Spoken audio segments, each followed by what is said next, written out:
নমস্কার, সাফল্যের পেন্সিল চ্যানেলে তোমাদের স্বাগত। তোমাদের জন্য দারুণ সুখবর।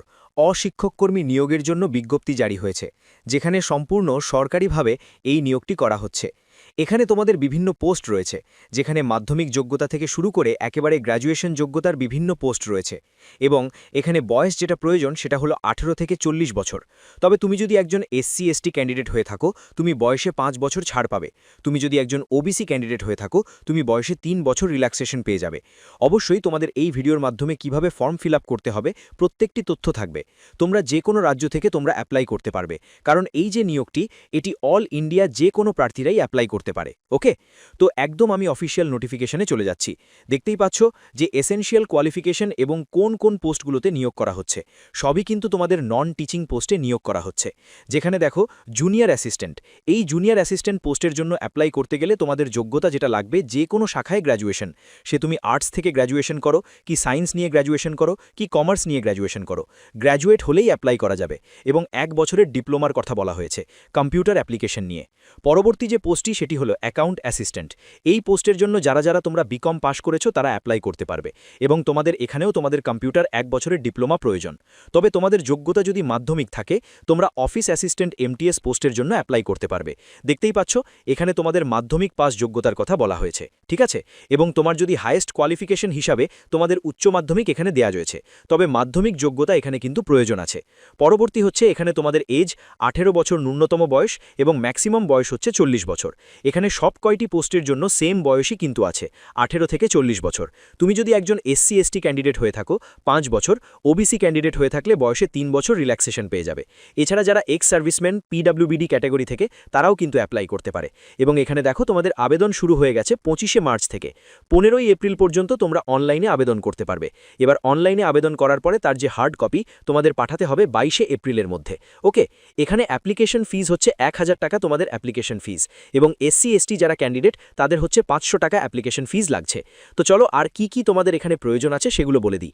এখানে অল ইন্ডিয়া যে কোনো প্রার্থীরাই অ্যাপ্লাই করতে পারে, কিন্তু আবেদন করার আগে অবশ্যই বলবো ভালো করে তোমরা প্রত্যেকটি তথ্য জেনে তারপরে আবেদন করবে। অ্যাপ্লিকেশন দেখো এখানে বলছে যে applicants willing to apply for more than 1 post. যদি একের অধিক যদি পোস্টের জন্য অ্যাপ্লাই করতে চাও তাহলে অ্যাপ্লাই করতে পারবে, কিন্তু সেপারেটভাবে তোমাদের অ্যাপ্লিকেশন ফিজ জমা করতে হবে। ওকে, এর পরবর্তী আর কি বলা হয়েছে দেখে নাও। এখানে তোমাদের এই হচ্ছে তোমাদের সম্পূর্ণ ডিটেলসটা। এবার তোমাদের অ্যাপ্লিকেশন ফর্ম তোমাদের কোথায় পাঠাতে হবে দেখতে পাচ্ছ যে এখানে দেখো তোমাদের ফটোকপিজ অফ দ্য অ্যাপ্লিকেশন এবং সাপোর্টিভ যেসব ডকুমেন্টগুলো এখানে তোমাদের পাঠিয়ে দিতে হবে ভট্টদেব ইউনিভার্সিটি বালাজি পাঠশালা। এই যে ঠিকানাটা দেখতে পাচ্ছ এই ঠিকানায় পাঠিয়ে দিতে হবে 22শে এপ্রিলের মধ্যে। প্রথমে আগে অনলাইনে তোমাদের আবেদন করতে হবে, তারপরে তার হার্ড কপি তোমাদের এখানে পাঠাতে হবে। এবং application for the post of, অর্থাৎ যে পোস্টের জন্য অ্যাপ্লাই করছো সেই পোস্টের নামটাও অবশ্যই তোমাদের মেনশন করতে হবে। তো এখানে তোমাদের কিভাবে ফর্মটা ফিল আপ করবে দেখো। ফর্ম ফিল আপ করার জন্য তোমরা দেখতে পাচ্ছ একটি অনলাইন পোর্টাল, রিক্রুটমেন্ট পোর্টাল দেখতে পাচ্ছ। তো এখানে ভট্টদেব ইউনিভার্সিটি, তো এখানে দেখো তোমরা যারা আবেদন করবে তাদের এখানে সাইন আপ অপশানে ক্লিক করতে হবে। সাইন আপ অপশানে ক্লিক করার পরে তোমার এখানে ইমেল আইডিটা দেবে, সেই ইমেল আইডিটাকে রিটাইপ করবে। তারপরে একটি পাসওয়ার্ড 6 ক্যারেক্টারের তোমার পছন্দ মতো একটা পাসওয়ার্ড এখানে ক্রিয়েট করবে। তারপরে তোমাকে এখানে সেই পাসওয়ার্ডটাকে রিটাইপ করতে হবে, মোবাইল নাম্বার দিতে হবে, তারপরে ক্যাপচা ভেরিফিকেশন অর্থাৎ ক্যাপচা কোডটাকে এখানে বসিয়ে দিয়ে তোমাদের এখানে সাইন আপ করতে হবে।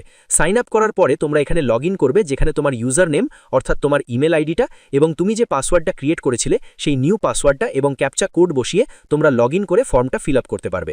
বোঝা গেল?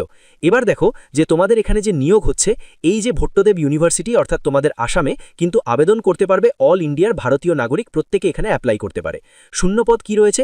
জুনিয়র অ্যাসিস্ট্যান্টের জন্য 2টি, অ্যাকাউন্টস অ্যাসিস্ট্যান্টের জন্য 1টি এবং অফিস অ্যাসিস্ট্যান্ট MTS এর জন্য 5টি মতো তোমাদের টোটাল শূন্যপদ রয়েছে, ঠিক আছে। এবং ক্যাটাগরি ওয়াইজ কিন্তু তোমাদের শূন্যপদ ভাগ করা আছে। এবার অ্যাপ্লিকেশন ফর্ম তোমরা যখন ফিল আপ করবে, অ্যাপ্লিকেশন ফর্মের সাথে কি ডকুমেন্টস তোমাদের লাগছে। ডকুমেন্টস কি লাগছে প্রথমে বলে রাখি যে ডেট অফ বার্থের সার্টিফিকেট অথবা তোমাদের 10th-এর অ্যাডমিট কার্ড, এটা হলো ডেট অফ বার্থের প্রুফ হিসাবে তোমাদের লাগছে। তারপর হচ্ছে এডুকেশন, তুমি যে পোস্টে অ্যাপ্লাই করছো, ধরো তুমি MTS পোস্টে অ্যাপ্লাই করলে, সেখানে তোমাদের 10th পাস যোগ্যতা, তো পাশের তোমাদের সার্টিফিকেট মার্কশিট তোমাদের লাগবে। যদি তুমি গ্র্যাজুয়েশন যোগ্যতার কোনো পোস্টে অ্যাপ্লাই করো, অ্যাকাউন্টস অ্যাসিস্ট্যান্ট হতে পারে বা জুনিয়র অ্যাসিস্ট্যান্ট, তাহলে তোমাদের সেই গ্র্যাজুয়েশন যোগ্যতার সার্টিফিকেট মার্কশিট লাগবে। এরপরে তোমাদের যেটা লাগবে সেটা সেটা হলো গভর্নমেন্ট আইডি প্রুফ, অর্থাৎ তোমাদের সেটা আধার কার্ড হতে পারে, ভোটার কার্ড হতে পারে, ড্রাইভিং লাইসেন্স হতে পারে, বা তোমাদের প্যান কার্ড হতে পারে, বা রেশন কার্ড হতে পারে। যে কোনো একটি any one government ID proof তোমাদের লাগবে। এগুলো কিন্তু 2 কপি করে লাগবে। তোমাদের কি করতে হবে? সেলফ অ্যাটেস্টেড করতে হবে। যখন তোমরা অনলাইনে ফর্মটা ফিল আপ করলে এবং তোমাদের অ্যাপ্লিকেশন যে প্রিন্ট আউট, মানে অনলাইন অ্যাপ্লিকেশন প্রিন্ট আউট, ঠিক আছে, সেই প্রিন্ট আউট কপিটাও কিন্তু তোমাদের সঙ্গে দিতে হবে। ওকে, তো এগুলো কিন্তু তোমাদের সঙ্গে কিন্তু প্রয়োজন। এবং তোমাদের আরেকটা ব্যাপার বলে রাখি, সেটা হলো কাস্ট সার্টিফিকেট কিন্তু তোমাদের লাগবে। অবশ্যই সেটা যদি সেন্ট্রাল ফরম্যাটে থাকে তাহলে সেন্ট্রাল ফরম্যাটে হয়, সেটাও তোমাদের লাগবে। তো এই সব ডকুমেন্টসগুলো অবশ্যই তোমাদের রেডি রাখতে হবে। এছাড়া কিন্তু একটিও ডকুমেন্ট যদি না থাকে তাহলে কিন্তু সেই আবেদন তোমাদের রিজেক্ট হয়ে যাবে। অবশ্যই এটা তোমাদের খেয়াল রাখতে হবে। বোঝাতে পারলাম? তো তোমাদের এখানে পোস্টিং আসামেই হবে, কিন্তু আবেদন করতে পারবে অল ইন্ডিয়ার যে কোনো প্রার্থীরা। সিলেকশন কিভাবে হবে? দেখো, সিলেকশনের জন্য বলে রাখি একটি রিটিন টেস্ট হবে, কিন্তু রিটিন টেস্টের যে সিলেবাস সেই ব্যাপারটা কিন্তু এখানে কিছু পরিষ্কার করে বলা নেই। এখানে তোমাদের একটা বলছে যে শর্ট লিস্টিং করার জন্য তারা একটা রিটিন টেস্ট কন্ডাক্ট করতে পারে, এবং এই ব্যাপারটা কিন্তু কনফার্ম নয়, হয়তো হতেও পারে। এবার যদি ম্যাক্সিমাম ক্যান্ডিডেট অ্যাপ্লাই করে তাহলে সেক্ষেত্রে করতে পারে। এবার দেখো, অনলি শর্ট লিস্টের যারা ক্যান্ডিডেট তাদেরকে ইন্টারভিউ এবং কম্পিউটার টেস্টের জন্য তারা ডাকবে। তো এই হচ্ছে তোমাদের মেন ব্যাপার। এগুলো তোমাদের এখানে ক্লিয়ার করে দিলাম। এবার যখনই তোমাদের সিলেবাস রিগার্ডিং যদি কোনো আপডেট আসে অবশ্যই তোমাদের সেই আপডেটটা পৌঁছে দেবো। তো ভিডিওটা কেমন লাগলো? যদি ভিডিওটা ভালো লেগে থাকে অতি অবশ্যই ভিডিওটাতে একটি লাইক করে দিও, চ্যানেলটিকে সাবস্ক্রাইব করে বেল আইকনটাকে অল করে রেখো। এখনের মতো এইটুকুই, টাটা।